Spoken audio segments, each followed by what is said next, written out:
Welcome to Fish Delta TV, your video source for fishdelta.com. This video is being brought to you by Bobby Barrack with Back to Class Guide Service.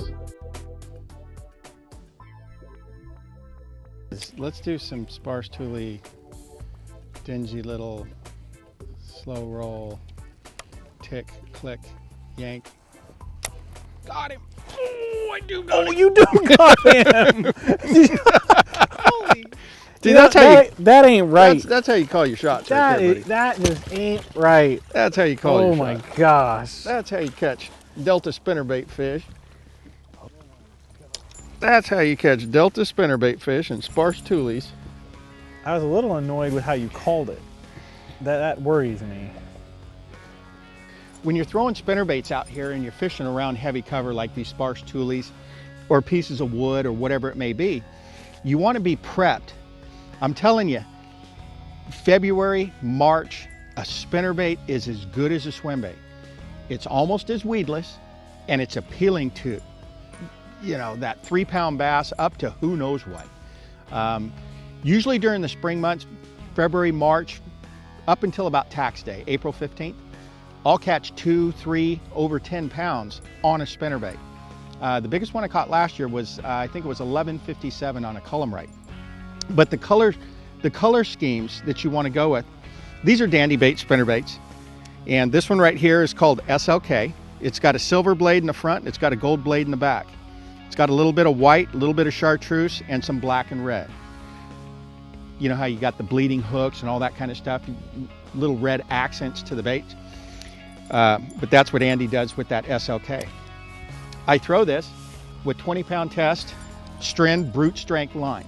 I like to, don't worry about them being able to see the line. It doesn't even matter. It's a reaction bait. It's moving, it's glancing off things, and you're triggering a strike. So don't throw your spinnerbaits with 12-pound test. Don't throw them with anything less than 15. 15 is fine also. But 20-pound, you get a big bite and she wants to run into those tules, you can pull back on that fish a little bit. 10 or 12-pound test, you get a big bite and she starts running, you're probably going to lose your spinnerbait and probably lose that trophy bass. The rod that I use, this is actually my frog rod, but this rod right here, I use it when I'm fishing during times of the year where I think I can get a 10-pound plus bite. I like to be prepped for it. So I'll use a rod that I can handle a giant bass like that. The other rod that I've been throwing today is, this is a Cara Amistad. This is a 7'2" rod. And again, I've got the 20-pound test Stren, brute strength on there. Always, I cannot emphasize enough how important it is. A lot of times when I'm doing seminars and I'm talking to guys and I talk about 20-pound test for spinnerbaits, they say, well, you know, can't the fish see the line, and isn't that going to bug them? Don't worry about that at all. Again, it's moving, it's glancing, you're triggering strikes as that thing's coming through those tules like a little pinball going through a pinball machine, okay?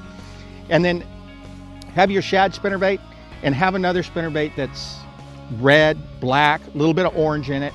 That represents the crayfish. See, big female bass, before they get ready to spawn, crawdads have got a tremendous amount of protein content in them. And the shell on the outside of a crayfish has got some calcium. And those big females, they need calcium. They need a huge intake of calcium as they're getting ready to spawn, because that calcium will coat the eggs and allow for an easier delivery. So crayfish, this time of the year, big key to a big bass's diet. Let's see if we can do that again. Wow, Bobby, thanks for sharing all that stuff with us on spinnerbaits. Now remember, when you're out on the Delta and it's cold and everybody's drop shotting and throwing a Cinco out there, pick up a reaction bait. Throw a half-ounce spinnerbait around sparse tules. I think you'll be surprised on what you catch. Join us next time on Fish Delta TV.